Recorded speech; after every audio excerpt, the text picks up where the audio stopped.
কবি ভবানীপ্রসাদ মজুমদারের লেখা রথের মেলা।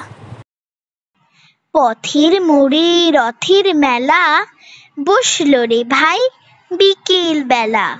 হরেক রকম খেলনা খেলা, নয়কো কিছুই হেলা ফেলা। মাটির পুতুল রাশি রাশি, কাঠের গাড়ি পাতার বাঁশি, দিলেন কিনে মেজমাসি। খুকুর মুখে ফুটলো হাসি। মজার ম্যাজিক নাগরদোলা, ইস কি দারুণ যায় না ভোলা। বই খাতা আজ শিখিয়ে তোলা, হাঁক দিয়ে যায় ঘুগনিওয়ালা। ফুচকা বাদাম পাঁপড় ভাজা, আজকে খোকন সত্যি রাজা। লেখাপড়ার নাইকো সাজা, জোরসে খুশির বাজনা বাজা।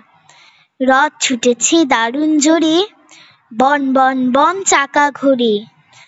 পথের ধারে যাও না সরে, দাঁড়া উঠে বাড়ির দোরে।